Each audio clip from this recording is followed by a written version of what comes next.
Hola a todos de nuevo. Ahí intenté reacomodar el internet. No sé qué está pasando. Está funcionando muy mal. Ahí probé nuevamente con el repetidor. ¿Cómo están a todos los que se van sumando? Esperemos poder continuar el vivo porque estábamos hablando con Vanessa. Hola, el despegue de Chile. Estoy teniendo terribles problemas con internet, chicos. Disculpa, Vanessa, si estás por ahí, aunque sea un ratito de tu tiempo. La primera vez que me suceden tantos problemas, si bien no se ve mi imagen muchas veces, internet acá es terrible, en Argentina es tremendo, la verdad es que ni con datos móviles funciona esto. Gracias, gracias chicos del despegue de Chile. Sí, lo que pasa que, a ver, el tiempo es tirano y sabemos que los invitados no cuentan con muchísimo tiempo, entonces la idea es que ellos vamos a tener que acortar la entrevista, pero ahí está, Vane, ya te invito de nuevo, discúlpame, tuve que reiniciar el...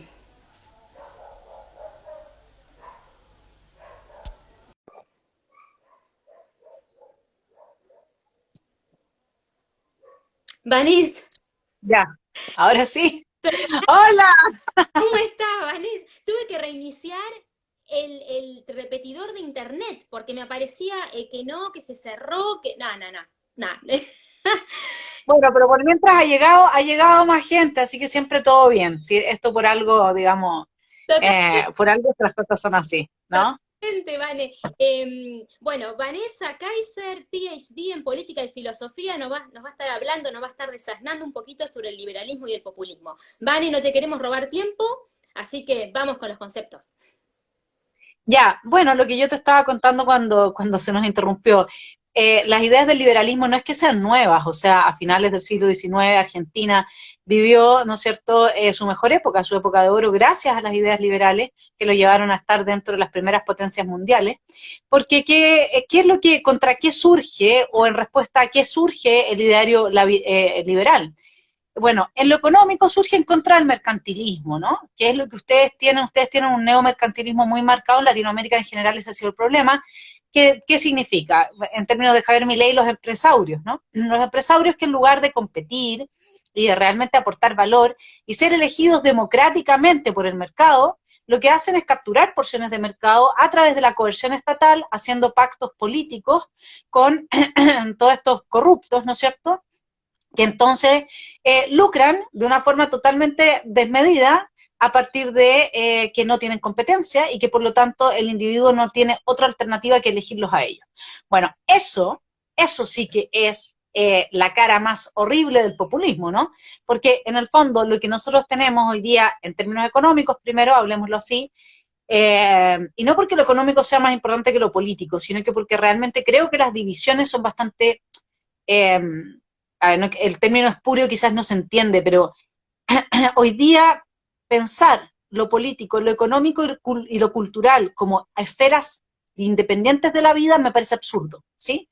Porque nosotros tenemos un Estado que está tan metido en la economía y en la producción de la cultura que ya no es posible entender las esferas política, económica y cultural por cada una por sí misma. Hay que hacer un tremendo esfuerzo teórico y más o menos que ir a otros mundos y a otras épocas para acceder a ello. Entonces, a una noción o una concepción de una política separada de la economía. Entonces, ¿qué es lo que pasa? El populismo funciona con el neomercantilismo. El populismo no funciona si no tiene empresarios que mantengan, ¿no es cierto?, a esos políticos en sus puestos, que les financien las campañas, y esos políticos luego se benefician de los impuestos que sacan de la gente más pobre, pero también se mantienen. A ver, lo que pasa es que la clase política está conformada por cuatro estamentos, ¿ya? Uno son los políticos tradicionales, los otros son los administradores al interior del Estado, los altos administrativos. Los otros son los medios de prensa que, digamos, comparten el discurso hegemónico en favor de esa clase política, y los otros son los empresarios, ¿ya? Entonces el liberalismo surge en lo económico para sacarle el piso a esos empresarios que tenían, ¿no es cierto?, en la época de Adam Smith, por eso es que la riqueza de las naciones, en contra de lo que se va desde el mercantilismo que en la época hacía que no hubiese ningún libre mercado, sino que el rey, el monarca, destinaba tal nicho de mercado a tales talleres de zapatos, a estos otros artesanos, etcétera, etcétera, y todos tenían que inscribirse en carreras de artesanos, más o menos, para poder ser parte del mercado. Nadie podía empezar por sí solo una zapatería y hacerle competencia a otra persona, ¿ya? Entonces así funcionaba el mercantilismo. Bueno, no me voy a meter en el tema específico pero también hay una noción en el mercantilismo que es interesante, en el antiguo mercantilismo, que es que la riqueza es un todo dado, de una vez y para siempre. Y luego entonces lo que yo le quito a uno se lo doy al otro, o si el otro tiene algo es porque se le quitó a uno, ¿ya? Y eso sigue estando muy presente en las mentes de los populistas de raigambre marxista. Como que y ahí John Rawls, para los que les gusta un poco más la teoría política, digamos, habla en esos términos, habla de que hay que repartir los beneficios y las cargas que produce la sociedad, y todo el rato es como beneficios y cargas como si fuese la riqueza un todo, así como una torta, que yo la voy a repartir, no como algo que se está produciendo permanentemente y que requiere de miles de millones de interacciones de los individuos para llegar a ese resultado, ¿no? Ahora, en lo político, el liberalismo surge en contra de una teocracia, ¿no? Un Estado que al mismo tiempo era religioso y que por lo tanto imponía la religión o un tipo de religión a los ciudadanos. Entonces, de ahí las guerras religiosas, ¿no es cierto? Las guerras religiosas surgen, digamos, en parte importante por esa situación en la que un grupo de ciudadanos dice, no, yo ya no quiero ser católico, quiero ser luterano o quiero ser, digamos, anglicano. Luterano y anglicano fueron los dos también calvinistas, ¿no? Cuando se produce la reforma, y entonces lo que hace, el fundamento del liberalismo es el no uso del Estado para la imposición de un tipo de vida. Porque una religión lo que implica es un tipo de vida, ¿sí? Tú como individuo, puedes, o como colectivo al interior de la sociedad, o como agrupación, o como comunidad al interior de la sociedad, tú siempre vas a poder ponerle un freno al intento del otro de pasarte a llevar, siempre.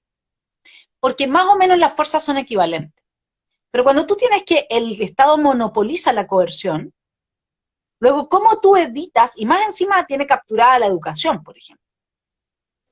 Entonces, ¿cómo tú evitas que te imponga un tipo de vida, en este caso el que se promueve desde la educación sexual integral, que es de niños que no tienen las 3 contenciones básicas de la libido? Esto está en Deleuze y Guattari, y sin esas 3 contenciones básicas de la libido, que son la vergüenza, la moral y el miedo, tú tienes niños que luego no son capaces de denunciar ser víctimas de pedofilia, le quitan las herramientas al psicólogo clínico para entender si ese niño está siendo víctima de pedofilia o no, y además producen un tipo de vida en un adulto que por no tener esas 3 contenciones, la libido, ¿no es cierto?, la energía, la vergüenza, el miedo y el asco, entonces hay una alta probabilidad que se transforme en un pedófilo.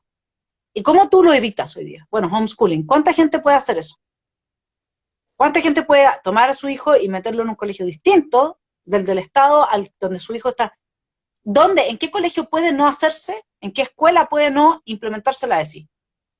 ¿Por qué? Porque viene desde una política estatal que al mismo tiempo está amparada por organismos internacionales, ¿no es cierto?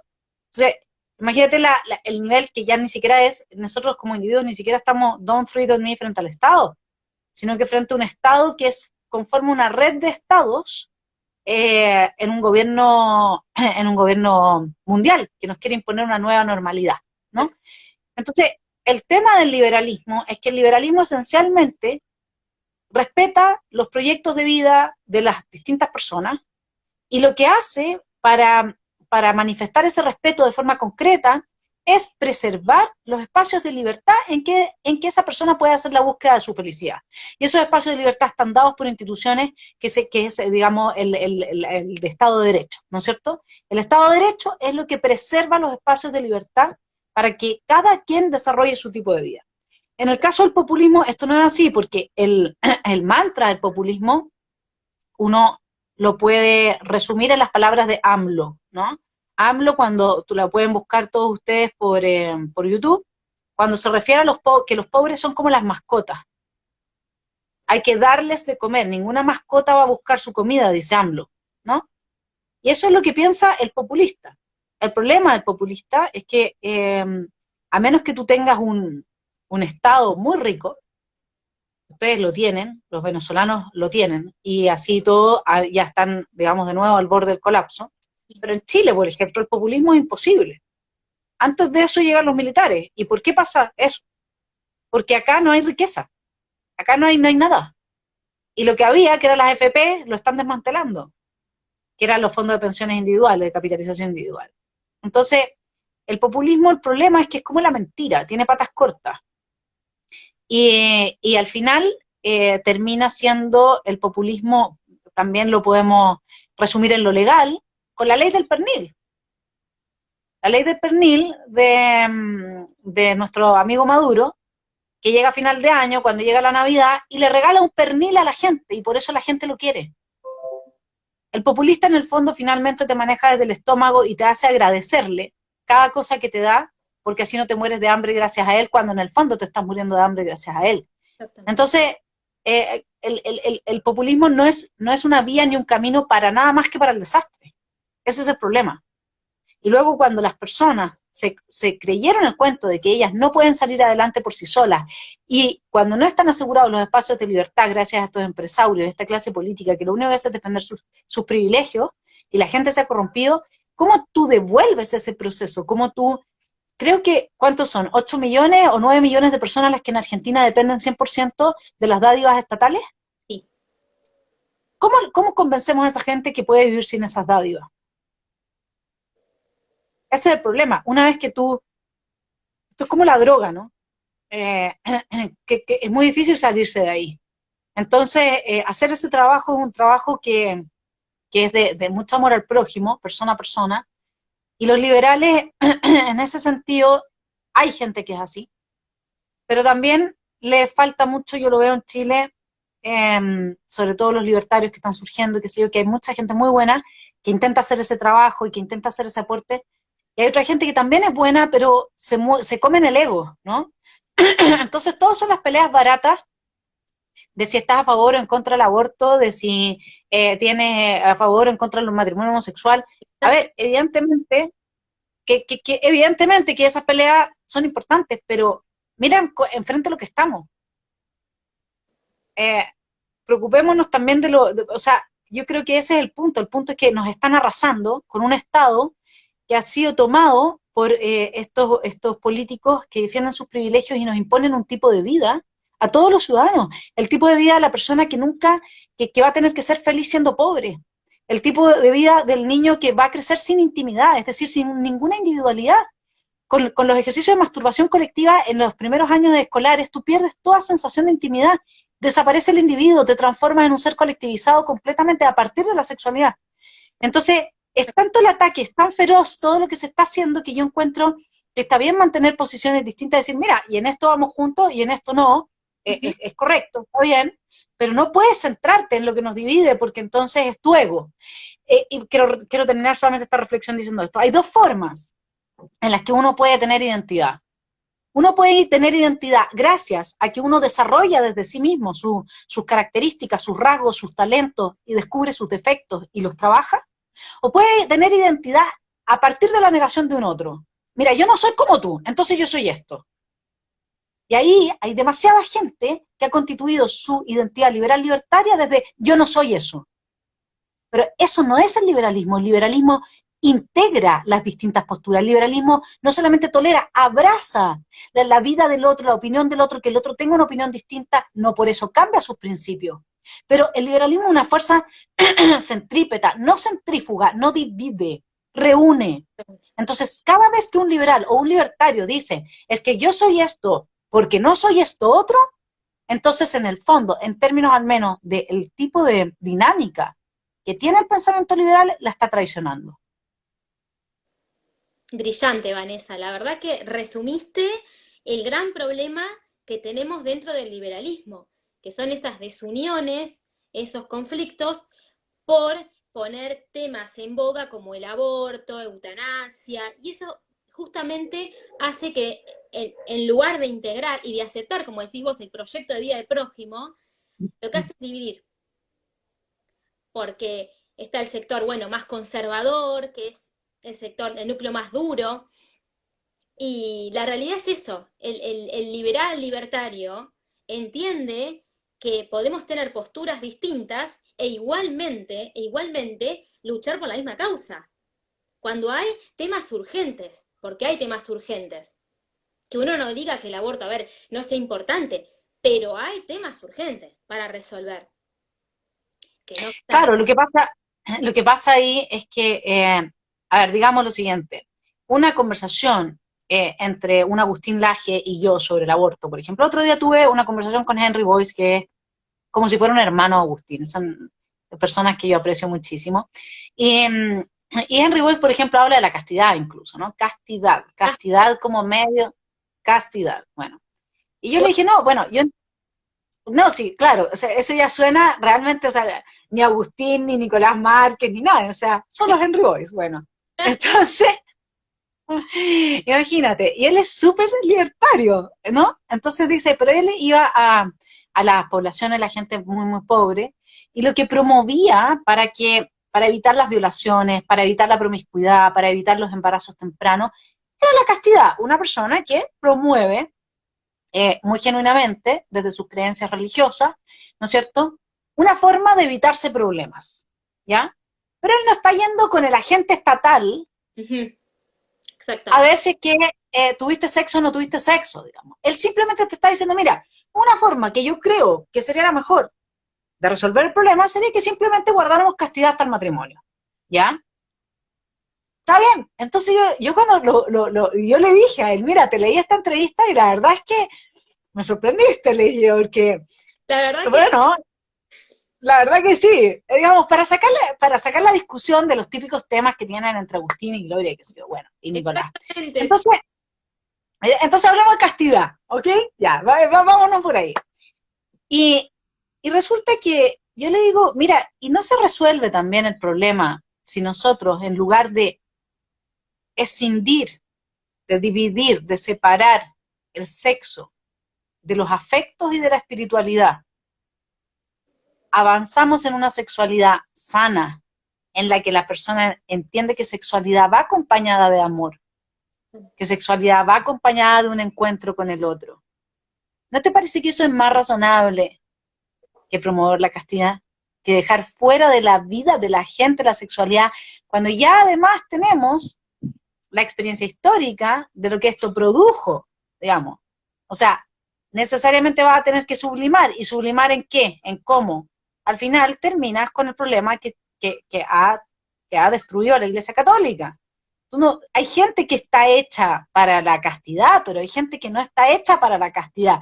Entonces, eso, si no lo impones desde el Estado y lo promueves como una idea, bueno, cualquier liberal libertario tendría que decir, o sea, mi mejor amigo es un cura católico libertario rothbardiano, ¿me entiendes? O sea, que tiene formación en pensamiento libertario. Entonces, ¿qué vamos a hacer los liberales y libertarios? Decir, ah, no, es que como él es religioso, ¿no? Bueno, entonces, si es que tú estás diciendo eso, estás traicionando el espíritu del liberal y libertario que respeta el proyecto de vida del otro. Exactamente. Y que ese es el fundamento. Entonces, hagamos otra cosa. Hablemos del rol del Estado. ¿Qué rol tiene que tener el Estado en el matrimonio? Entonces, cuando a mí me vienen con el tema del matrimonio homosexual o no homosexual, yo me río mucho, porque yo soy divorciada. Y el proceso de pasar por divorciarte, porque te casaste por el Estado, es un quilombo.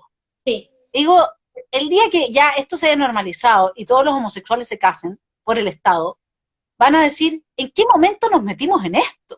Porque nadie puede querer estar casado por el Estado. Eso es un absurdo de cómo después se abusa, cuánta plata te sale, cómo la burocracia te chupa hasta la última energía para poderte separar. totalmente. No, esto es muy simple, que el Estado no case a la gente.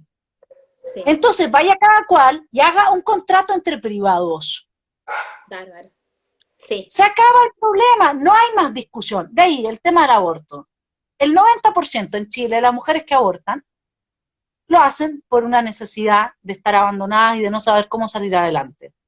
Bueno, en vez de estar discutiendo sobre si sí aborto o no aborto, dejemos a las feministas de lado por ahora, sí, vámonos al problema de fondo. el problema de fondo es si aborto o no aborto, penalización del aborto, digamos, ¿no? Porque yo no sé si alguien de los liberales o libertarios estaría dispuesto a hacer una fiesta porque acaba de abortar, digamos, yo creo que nadie lo celebra eso, ¿ya? Que a nadie le gusta, digamos, puede ser que las feministas,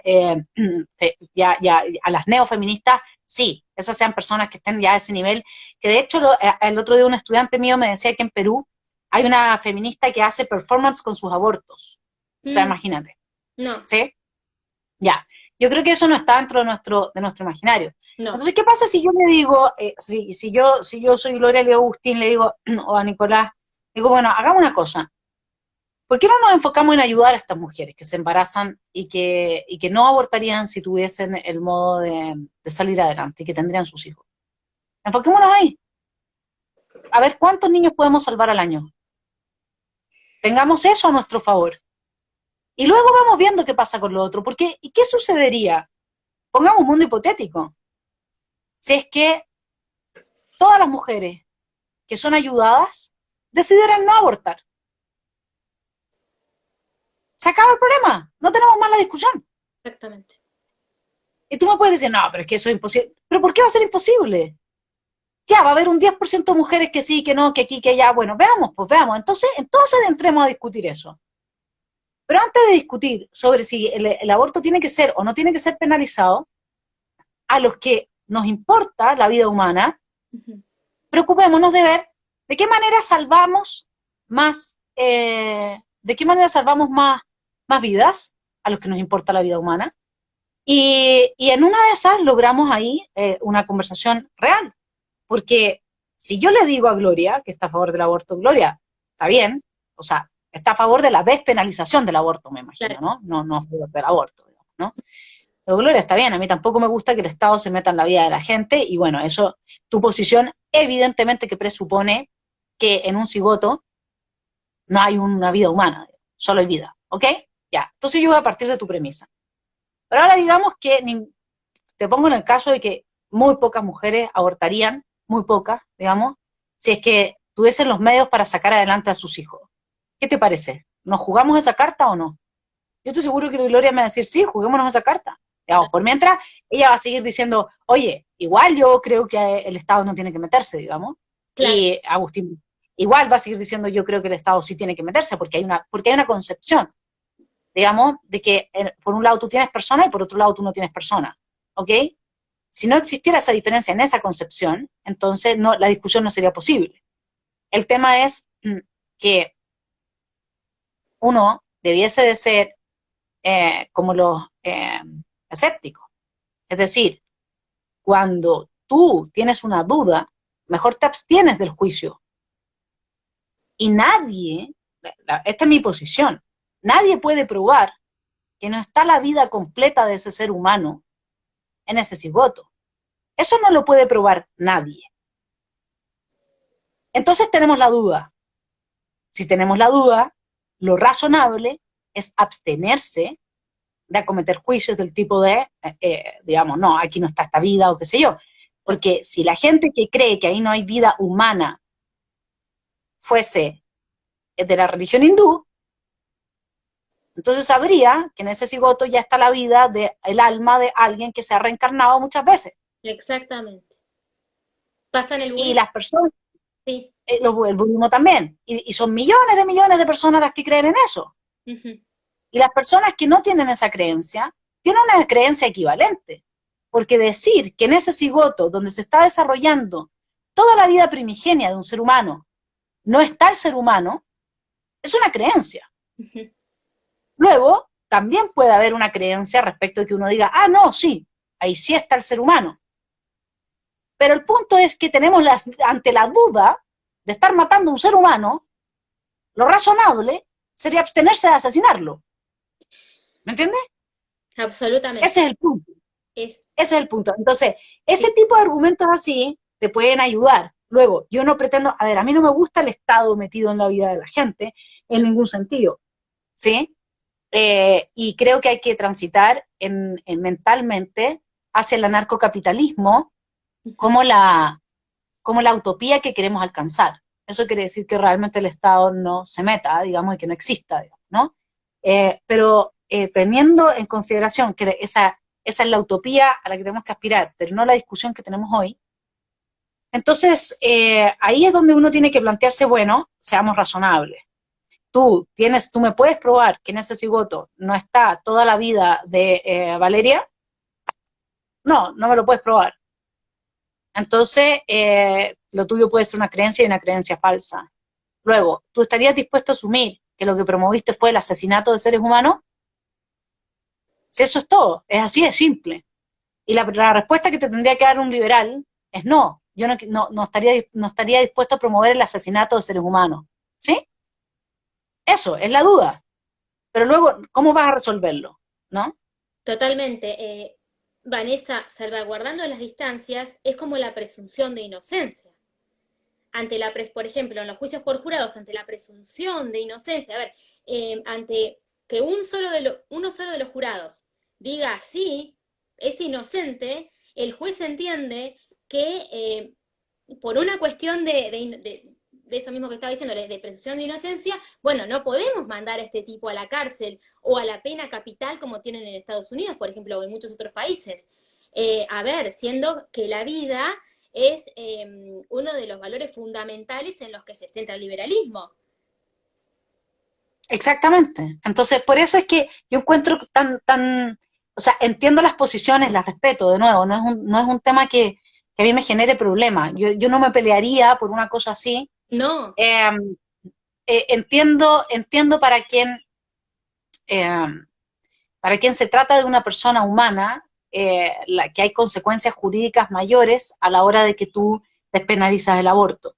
uh-huh. Ya, eso, jurídicas, hay consecuencias jurídicas. Pero luego en lo pragmático, que esa es la parte a lo que voy yo, no hay consecuencias. Porque nadie mete preso a una persona por abortar. Punto número uno. Uh-huh. Punto número dos. Hoy día la pastilla del aborto te la trae Uber Eats. ¿Sí?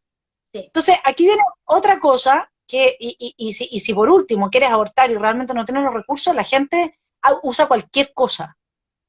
¿Ya? Desesperada usa cualquier cosa.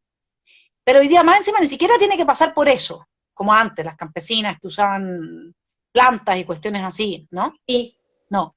Entonces, lo que a mí también en este sentido me preocupa es que el liberalismo siempre está anclado a la realidad y como acervo teórico eh, entiende los cambios.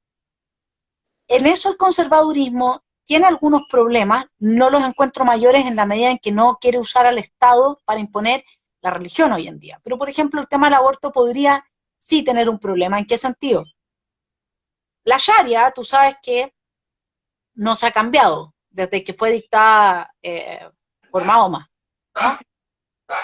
Entonces, ellos siguen con un sistema de leyes, o sea, en Arabia Saudita, en los países musulmanes, con un sistema de leyes de la época de Mahoma. Imagínate la diferencia de mundos que hay. ¿Sí? La pregunta es si es que acaso con el tema del aborto y en lo pragmático no pasa lo mismo. Si ya tú tienes que la gente va a una farmacia y se compra la pastilla el día después, o se compra la otra pastilla de los 3 meses, o sea, Sí. y lo hace todo así, a propósito de su decisión, y no hay absolutamente ningún impedimento, entonces, ¿por qué no ponemos la energía, quienes realmente pensamos que la vida humana tiene un valor y que esa vida comienza desde su comienzo? ¿Por qué no pensamos en poner la energía en dar la batalla cultural, para que la gente esté consciente de qué es lo que significa abortar, en apoyar a las mamás que podrían evitar abortar si tuviesen ese apoyo? ¿Por qué no ponemos los huevos en la canasta donde realmente van a salir pollos, digamos? Está buena la metáfora para el tema, digamos, ¿no? Y estamos tirando huevos en contra de personas que en el fondo no tienen ningún miedo, porque este es el punto, no tienen ningún miedo de estarse equivocando, de estar pensando que esos son un par de células reunidas y no hay nada ahí, no hay ni un fenómeno mayor. Exactamente. Yo a los 2 meses de embarazo sabía qué nombre iban a tener mis hijos, por la energía que les sentía, y era tal cual su definición. Luego, No quiero hacer de esto, digamos, una apología al embarazo ni nada, sino que simplemente quiero decir, en mi experiencia, Sí. se es desde que se es. Y cuando me preguntan, con eso termino el tema del aborto, eh, mi estudiante, ¿usted qué opina, profe, del aborto? Yo le digo, mira, yo lo que opino es, me quedo callado un rato y digo, que levante la mano el que no fue un feto. Que levante la mano el que no fue un feto. Claro. Nada más. No hay nada más que decir, Silencio. digamos. Absoluto, totalmente. ¿Te das cuenta? Ante esa evidencia, o sea, ese es el punto. El tema es que al final también hay que ir hacia el sentido común, como decía Spert, ¿no? Y como dice Vox, y como dice el Partido Republicano, y es tan fácil como eso. Levante la mano el que no fue un feto. Y asuma las consecuencias entonces de lo que se está planteando, ¿no? Exactamente. Acá, Así que, sí, brillante, Vanessa. Acá Macarena nos dice que la batalla es a veces quizás no en contra de la mujer que no sabe qué hacer, embarazo inesperado, sino contra los colectivos que imponen como única solución el aborto. Como sabrás, acá en claro, Argentina es tremendo, ¿no? Eh, claro. quizás no vamos a ahondar mucho en el tema del mismo, pero eh, sabemos que esos colectivos cumplen una función y que atrás de eso hay una intencionalidad política, la cual es conseguir votos, aprovechándose de la situación de vulnerabilidad de un montón de chicas. Sí, es que más que conseguir votos es biopolítica. Política. Es reducir, es biopolítica, biopolítica, Foucault, biopolítica, ¿sí? Es conseguir que se reduzca en forma importante la cantidad de población, si eso es lo que se está jugando. Ese es el problema. Todo apunta hacia allá, todo apunta hacia allá. Sí. Ese es el tema. Entonces, si tú lo ves, la promoción de la destrucción del modelo heteronormativo, ¿no es cierto? Es lo mismo. Es que se acabe la reproducción de la especie humana, o que se reduzca lo más posible. Ese es el tema. Estamos hablando entonces de una agenda globalista. Sí, no, absolutamente. Estoy de acuerdo. Sí, porque lo que pasa es que si tú lo piensas, y esa agenda globalista también es bien curiosa, fíjate, ¿eh? Porque esta es la parte que a mí me provoca sospechas sobre las teorías de la confabulación. Ujú. ¿Por qué solo a la cultura cristiana occidental imponerle esta agenda? Sí, Porque yo no veo que los musulmanes hayan dejado de tener niños, no, ¿cierto? Entonces es muy extraño esto. O sea, estamos hablando de que las poblaciones que más se reproducen no están siendo capturadas por este tipo de agenda y no son objetivos de este tipo de agenda. Entonces yo francamente, por eso es que la teoría de la confabulación y que Bill Gates y que esto, claro, cuando el río suena es porque piedras trae, probablemente hay mucho de eso, digamos. sí, Pero es muy raro, porque entonces, ¿qué pretenden hacer? Pretenden o sea, cada familia musulmana tiene entre 5 y 8 hijos, sí, y ahí no hay aborto, ahí no hay nada. Entonces, ¿me entiendes? Entonces yo no lo entiendo, no. Hay cosas que no me cierran de toda esta teoría de la conspiración, pero sin embargo, sí creo que hay biopolítica y que probablemente esto tenga que ver con un tema económico. O sea, producto de la acumulación de capital, hoy día las élites requieren de mucho menos gente ujú, para que los países funcionen, ¿no? claro, Las élites de los países capitalistas occidentales. Entonces, si se reduce el número de la población, hoy día con la automatización y con todo, ellos no se ven afectados, al contrario, se ven beneficiados en la medida en que, esto estoy pensando ahora que converso contigo, se ven beneficiados en la medida en que eh, toda la robotecnia y la tecnología y qué sé yo, evita entonces que existan estas masas que como en Chile salen a las calles, revientan todo, lo destruyen todo, ¿no es cierto? Y al haber menos gente es más controlable la situación, ¿sí?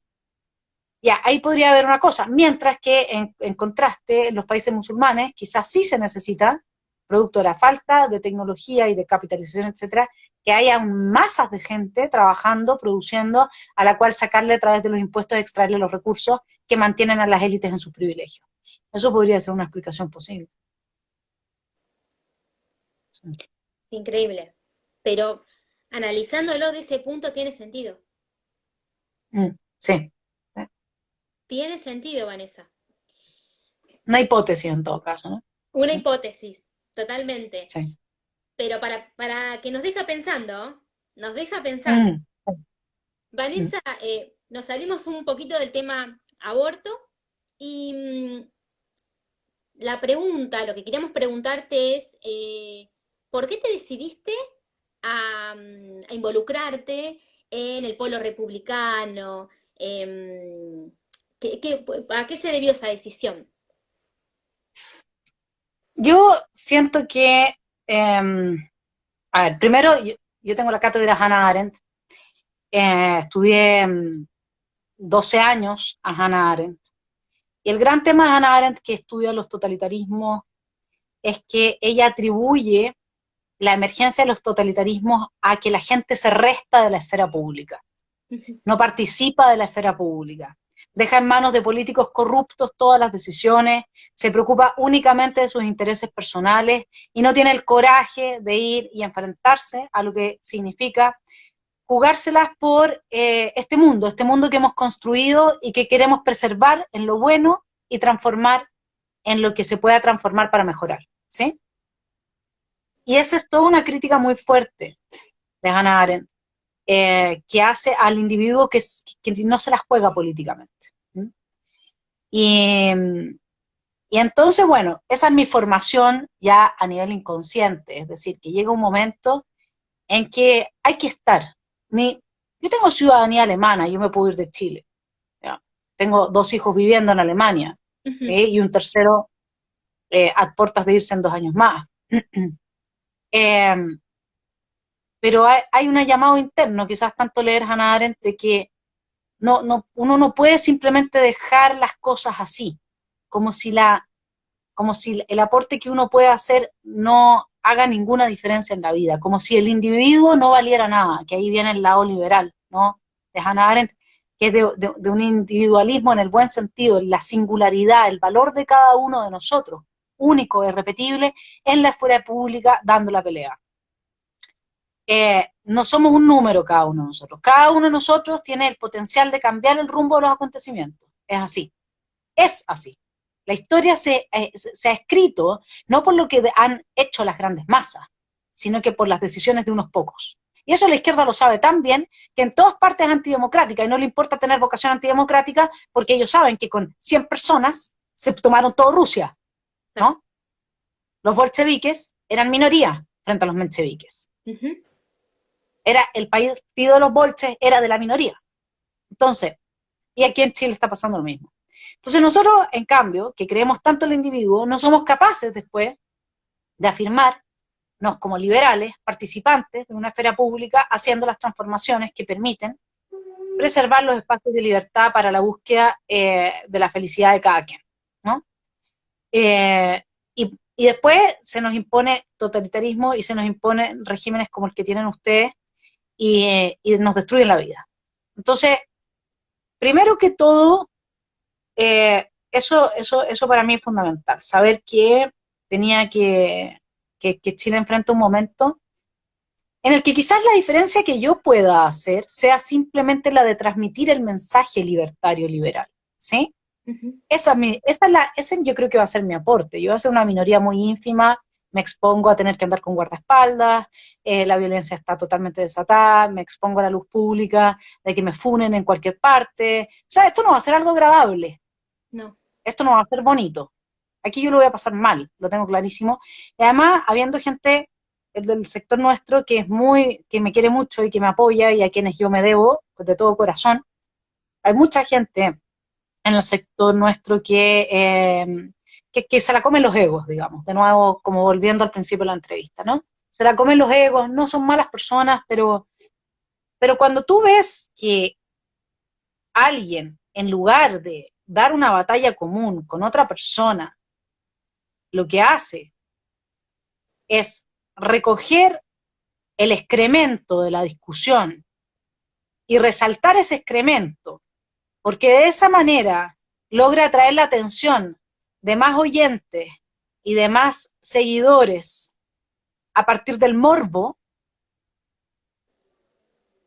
y que la persona a la que le salta el excremento no es capaz de decir, bueno, este es el excremento de esta persona, yo no le voy a dar ni gas a esto. Entonces tú ves que están actuando, cuando se actúa de esa manera, se está actuando al modo que actúan nuestros políticos populistas. Y es que no me importa cuáles son las consecuencias para la defensa de la causa de la libertad. A mí lo que me importa es tener muchos seguidores por Twitter, por Facebook, por Instagram, etcétera, ¿no? Y eso es lo que nos decepciona a todos nosotros. Ahora, ¿qué me pasa a mí? Yo puedo dialogar muy bien con los palos libertarios y con un partido como el Republicano o como Vox, etcétera, en la medida en que ellos respeten que el Estado debe, el principio que el Estado tiene que ser lo más chico posible. Sí. Y que no impongan a través del Estado su religión, sus valores, etcétera. Que el Estado tiene que dejar de ser un Estado cultural. Ese es mi objetivo, y Republicano, por lo que yo he entendido, tiene ese acervo, el de que el Estado tiene que ser lo más pequeño posible para dejar el espacio a que los individuos y los ciudadanos salgan adelante, con una red básica de apoyo que incluso Hayek estaba dispuesto, digamos, en Camino de Servidumbre, a decir que esa red básica, digamos, podía existir, ¿no? Y que no era un tema.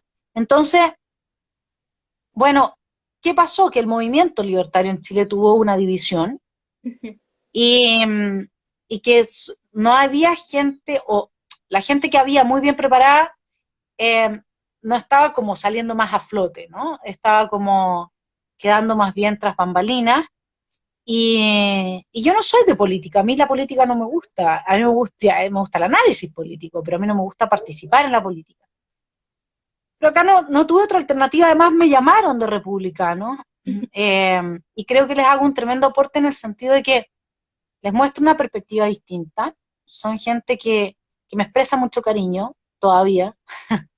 Ellos saben que yo entro como el patito feo, porque, claro, yo soy el patito feo, porque yo voy a ir y les voy a decir a muchas cosas que no, y por otra parte yo soy una persona profundamente cristiana, pero bastante antirreligiosa, no en el sentido de que le voy a decir al otro que no vaya a la iglesia, sino en el sentido que la religión a mí no me piache. Yo soy liberal libertaria, a mí me gusta que cada persona piense por sí misma, Sí. y cristiana me refiero a que yo comparto el espíritu de las parábolas de Jesús, ¿no? Entonces, tengo bastante conocimiento, sobre todo en San Agustín, y en algunos otros teólogos. Entonces es interesante tener conversaciones con personas que son religiosas, y que no conocen a estos teólogos, y rescatar los fundamentos del libre arbitrio, porque yo os haré libres, y de eso se trataba, y Jesús vino a eso. Entonces, y con esto no quiero parecer evangélica, digamos, pero es que hagámonos cargo, o sea, si usted es cristiano, entienda que Jesús vino a hacerlo libre. Luego toda la otra majamama de que Pedro, la primera piedra, no, Jesús no dejó ni una piedra, ni un edificio, ni nada escrito, ¿sí? Dejó un mensaje. Entonces, hágase cargo del mensaje. Y luego eso significa sea libre, eso significa usted ha sido creado a imagen y semejanza de Dios por dos motivos esenciales. Uno, porque usted es capaz de crear algo que no existe. Eso no lo puede hacer un perro, ¿sí? Algo que no existe. Un chip. Y dos, porque usted tiene libre arbitrio. Puede decidir si lo quiere crear o no lo quiere crear. Puede decidir si quiere hacer el bien o quiere hacer el mal. San Agustín decía que Dios prefiere al que peca libremente antes que al que hace el bien de forma autómata. Porque entonces no está haciendo a semejanza. Entonces, ¿cuál siento yo ahí que es mi aporte, mi granito de arena a todo ese mundo más religioso? Es que recuperen un poco ese sentido de la libertad espiritual, cristiana, que surge con Jesús. Exactamente. Y que es lo que hace que todos los liberales, que tenemos un fundamento fuerte dado por el cristianismo, exceptuando los jovesianos, que todos los liberales creamos que el ser humano es un ser moral, que puede decidir por sí mismo. Ahí es donde radica la libertad, ¿no es cierto? Y por eso es que somos responsables de lo que hacemos. Exactamente. Si no, no habría responsabilidad. En cambio, para Hobbes, para Thomas Hobbes en el Leviatán, no. A diferencia de John Locke, ¿no? Para Hobbes no somos seres morales. La moral está dada por el monarca. El monarca te dice lo que es bueno y lo que es malo. En cambio, para John Locke es la ley de la razón, que en el fondo es la voz interior, que te manda a respetar tu vida, tu libertad y tus bienes, pero también la vida, la libertad, los bienes del otro. Y respetarlo y defenderlo, y en el caso que sea agredido el del otro, la vida del otro, la propiedad del otro, ir a defenderlo del agresor, del que no oye la voz de su conciencia. Nosotros los libertarios, nos vamos, los libertarios, de hecho mis hijos anarcocapitalistas, sobre todo el mayor, bueno, Rothbard, ¿y en quién se inspira Rothbard? En Santo Tomás, y un naturalismo. Entonces, ¿te das cuenta? Entonces, ¿qué pasa? Que al final uno, Valeria, está donde tienes el espacio porque la gente quiere tenerte ahí. Yo no quería hacer ninguna cosa política, a mí no me interesa la política, lo voy a pasar pésimo, es más, eso va a empeorar mi calidad de vida de forma sustancial. Pero hay una voz interna que no puedo negar, bueno, ahí está John Locke y ahí está mi espíritu liberal libertario. Totalmente, totalmente. Así que, Vanessa, te vas a involucrar en la política como lo decidió Javier Milei, embarrarse en la política. Mira, no sabía que Javier iba por el mismo camino. Bien, también. Es que seguramente ha estado en una lucha interna porque él más de una vez dijo que no quería saber nada, que estaba en la lucha cultural y bueno, seguramente apeló esa voz interna también, dadas las circunstancias, bueno, que estamos atravesando en Argentina. Vanessa, no te quiero robar mucho más tiempo porque sé que estás a full y te quiero hacer una sola pregunta que acá quedó de uno de los coordinadores de los chicos de Tandil. A ver si me aparece completa. Me preguntan por el aporte al liberalismo de tus hermanos, de Axel y, a ver, de tus dos hermanos. De Johanny. De Johanny. Ahí está. Claro, lo que pasa es que uno podría decir, bueno, antes de responderte esa pregunta me gustaría agregar una cosa. Sí. ¿Cuál es la gran lección? ¿Cuál es la gran lección? Se lo digo a todos los que te están oyendo. Nos están oyendo. ¿Cuál es la gran lección que deja este siglo en sus pocos años recién transcurridos? Que los ciudadanos decentes no podemos exiliarnos de la política. Esa es la lección. La política no puede quedar en manos de las mafias. No. Y los ciudadanos decentes tenemos que hacer todo lo posible cuando llegamos a un puesto político para no corrompernos, porque el poder corrompe. Corrompe. Y eso es muy complejo. El gran desafío para el mundo que viene, en que si vamos a terminar todos en un fascismo totalitario, tipo China, o vamos a avanzar hacia los modelos suizo, finlandés, neozelandés, etcétera, es que la gente decente decida participar de la política, y Hannah Arendt lo decía permanentemente. Yo, más que política, me meto por el tema de la constituyente, solamente por el tema de la constitución, del debate de la constitución y poder mostrar este otro discurso, digamos, a Chile, a los chilenos, con todo el costo que eso va a significar. Ahora, Axel, evidentemente que él parte de una posición, cuando era muy joven, muy influenciada por un liberalismo más firme en lo económico y sin dar tanto valor a los aspectos culturales. Y el gran aporte de Axel ha sido que, teniendo muy bien consolidado el piso económico y por lo tanto sabiendo muy bien cómo funcionan las economías y qué es lo que sucede a ese nivel de complejidad, fue transitando a integrar todos los aspectos culturales al punto que su último libro, ¿no es cierto?, es sobre todo el tema del discurso políticamente correcto, la neoinquisición, que se los recomiendo porque es un muy, muy buen libro. Y ahí no hay temas económicos, ahí son todos temas culturales. Entonces me parece fantástico porque el aporte de él ha sido ese tránsito, digamos, ¿no? Ha sido un tránsito desde una posición bastante de datos, de economía, de confrontar como lo suelen hacer los liberales, que está muy bien, pero el problema de eso es que nos gana la batalla cultural por el otro lado. Sí. Entonces, haber hecho ese tránsito a él hoy día le permite hacer un aporte mayor, porque no es solamente una persona que está en lo cultural, es una persona que entiende en un paraguas amplio y de una forma muy, muy profunda la realidad. Ujú. En cuanto a Johannes, Johannes pasó de una postura, uno podría decir, bastante dura respecto de la democracia, respecto de las fallas de la democracia y de las instituciones democráticas, y por lo tanto entendió muy de fondo también qué es lo que sucede cuando una democracia es de cartón, es un fracaso. Ujú. Y era muy crítico. Y él también hizo su tránsito hacia esta democracia republicana, basada en el rule of law, y entonces él políticamente fue madurando hacia la comprensión de que lo que hay que hacer es siempre jugársela por la democracia.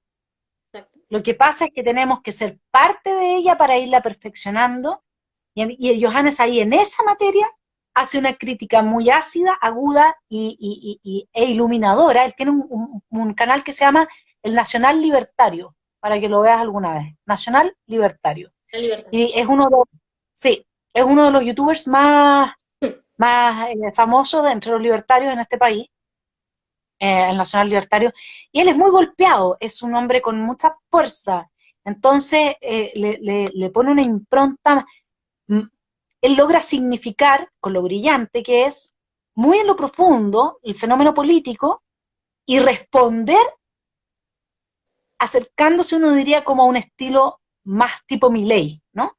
Como más duro, ¿sí? Y eso también lo necesitamos, ese tipo de masculino, además es muy importante porque bueno, frente a todo el ataque que ha hecho el neofeminismo de la masculinidad, y ahora todos tienen que ser como casi, tienen su masculinidad los hombres para sentirse que son aceptados y queridos. Realmente yo creo que ese ejemplo de masculinidad que él da ahí hoy día es un alivio Sí. para todos los que no compartimos la imposición del tipo de vida que destruye la masculinidad en los países occidentales. Piensa tú que en Alemania, que te digan si te crees macho, una ofensa. Es una ofensa. Es la forma de ofenderte. Sí. Entonces, ahora, me imagino que eso no pasa si se lo dicen a la persona que en la relación lésbica ocupa el rol masculino, Exacto. ¿cierto? Porque esto es toda una hipocresía sin fin. Es así. Pero yo creo que esos son los aportes de ellos, fundamentalmente. Bueno, Vanessa, la verdad, impecable, brillante, como siempre. Siempre Linda. que te escuchamos, la verdad, nos quedamos anonadados. Siempre compartimos tus videos y la verdad, ha sido un placer charlar contigo y tenerte en este espacio. Ojalá se repita porque la verdad es un placer Y qué absoluto. bueno que nos resultó, a pesar de todas las complicaciones. Yo estaba asustada por el Instagram, pero qué bien que llegamos aquí. Ahora ya podés hacer Instagram, ya no tenés problema, Sí, viste qué sencillo. El problema es con el internet. sí, súper, súper linda. Saludos a todos tus seguidores y bueno, ya saben, están todos llamados a participar de la política. Yo sé que es un tedio, yo sé que no nos gusta, pero no nos queda otra. Ya lo decían los Founding Fathers, la república solamente se salva por un puñado de ciudadanos virtuosos. Exactamente. Brillante, Vanessa, brillante. Bueno, Un Vane, abrazo grande. por favor, otro. Saludos, muchísimas gracias. Y va a quedar grabado el video aquí. Quienes se quieran afiliar a Unidos, está aquí abajo el link de afiliación. Y bueno, a meterse en el barro de la política, aunque no nos guste, como dice Vanessa. Bueno, gente, Vanessa Kaiser, con una brillante exposición. Que estés muy bien. Chao, gracias. Igualmente, Vanessa, gracias. Chau a todos. Beso grande.